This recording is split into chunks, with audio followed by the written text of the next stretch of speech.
स्वागत है दोस्तों आपका एक नई वीडियो में। आज इस वीडियो में हम बात करने वाले हैं कि जो यूपीट्रिपलएससी पेट 2025 का आज से फॉर्म भरना स्टार्ट हुआ है। उस फॉर्म को भरने से पहले आपको कुछ बातों का ध्यान रखना है ताकि आपको फॉर्म भरते समय कोई दिक्कत ना हो, ना ही आपसे कोई गलती हो। सबसे पहले हम लोग देखने वाले हैं कि जो हम लोग रजिस्ट्रेशन कैसे कर सकते हैं, और इसमें 2 मेथड है, तो 2 मेथड से हम लोग रजिस्ट्रेशन कर सकते हैं। उसके बाद आपका जो फ़ोटो और सिग्नेचर वो कैसा होना चाहिए, फ़ोटो कब का होना चाहिए, सिग्नेचर कैसा होना चाहिए, उसके बारे में बात करेंगे। फिर जो आपकी एज लिमिट है वो कब से कब तक की होनी चाहिए, और जो एज मिनिमम मैक्सिमम जो है वो कब का होना चाहिए। और जो फिर सबसे इम्पोर्टेंट टॉपिक है, क्या आप उस फॉर्म में करेक्शन कर सकते हैं? करेक्शन मतलब क्या आप आपने फॉर्म भर दिया है, तो आपने क्या उसमें करेक्शन कर सकते हैं कि नहीं कर सकते हैं? करेक्शन कर सकते हैं तो कैसे कर सकते हैं? तो सब हम लोग इस वीडियो में जानने वाले हैं। तो इस वीडियो में बने रहिए। आशा आशा रहेगा कि ये वीडियो आपके लिए हेल्पफुल रहेगी। सबसे पहले आप यहाँ पे देख सकते हैं कि अभ्यर्थी के पंजीकरण के बारे में बात किया जा रहा है। यहाँ पे जो रजिस्ट्रेशन है वो 2 तरीके से किया जा सकता है। सबसे पहले आप यहाँ पे देख सकते हैं कि एक जो होगा न्यू रजिस्ट्रेशन होगा। न्यू रजिस्ट्रेशन में आपको अपना सारा जो डिटेल है वो आपको फिल करना पड़ेगा। जितना आपका डिटेल है, जो-जो वो माँगेगा, सब कुछ आप अपना फिल करना पड़ेगा, ठीक है? अगर जो आपका क्वालिफ़िकेशन 1 है या 1 से ज़्यादा है, तो सारा जितना आप है सब आप भर सकते हो।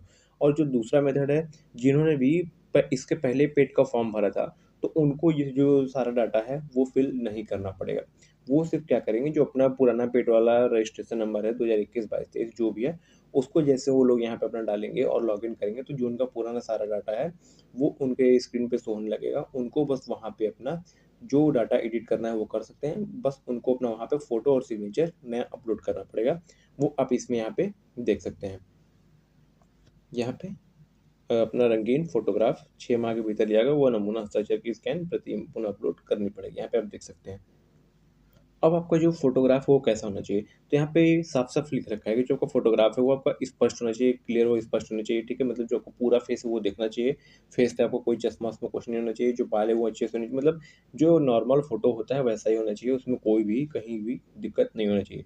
फिर जो आपका फ़ोटो का मेन जो होता है, वो फ़ोटो का जो साइज़ होता है, तो ये 3.5 सेंटीमीटर से 4.5 सेंटीमीटर का होना चाहिए, मतलब उसका विड्थ जो है वो 3.5 होना चाहिए और लेंथ 4.5 मीटर का होना चाहिए, ठीक है? जिसमें फ़ोटो का लगभग 70% भाग चेहरे से आच्छादित हो, और जो फ़ोटो होगा वो 6 महीने से पहले का होना चाहिए, मतलब कि अभी से लेके 6 महीने अंदर तक का होना चाहिए। जिनका भी फ़ोटो 6 महीने से पुराना हो, वो नया फ़ोटो खिंचवा के अपलोड करें, ताकि आगे की जो पेड के थ्रू जो वैकेंसीज़ आएँगी, उसमें भरने में उनको दिक्कत ना हो। यहाँ पे आप एक और चीज़ देख सकते हैं कि जो आपको फ़ोटो का बैकग्राउंड होना चाहिए, वो व्हाइट या लाइट ग्रे रंग का होना चाहिए। जो बैकग्राउंड होना चाहिए आपका फ़ोटो का, व्हाइट हो या लाइट ग्राउंड होना चाहिए। उसके बाद आपसे बोला है जो आपका हस्ताक्षर होना चाहिए, जो आपका सिग्नेचर होना चाहिए, वो भी 3.5 सेंटीमीटर विड्थ और 1.5 सेंटीमीटर लंबा होना चाहिए। उसका जो साइज़ होना चाहिए वो 30 केबी से 50 केबी का 20 का होना चाहिए। जो आपको फ़ोटो होना चाहिए वो 50 से 100 केबी का होना चाहिए, और जो आपका एक सिग्नेचर होना चाहिए वो 30 से 50 केबी के बीच का होना चाहिए। अब बात करते हैं आयु सीमा, मतलब एज लिमिट की।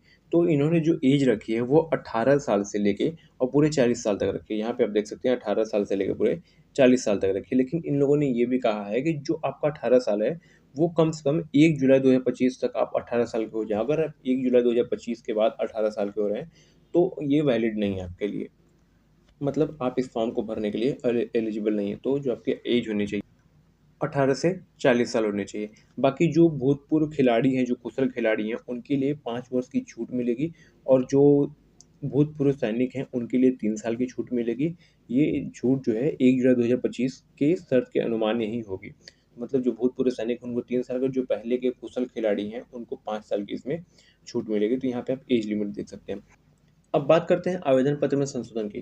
तो अगर आपको अपने आवेदन में संशोधन करना है, तो उन लोगों ने यहाँ पे साफ-साफ इसके लिए लिख रखा है कि अभ्यर्थी अंतिम रूप से आवेदन पत्र को सबमिट करने के उपरांत अपने आवेदन पत्र में संशोधन कर सकता है। मतलब कि जब तक आप अपना फाइनल सबमिट नहीं करेंगे, तब तक आप उसमें संशोधन नहीं कर सकते हैं। तो अगर आपको उसमें कुछ भी ऐड या कुछ भी उसमें आपको करेक्ट करना है, तो उससे पहले आपको अपने फॉर्म को फाइनल सबमिट करना पड़ेगा। बिना फाइनल सबमिट किए आप अपना आवेदन जो है संशोधित नहीं कर सकेंगे।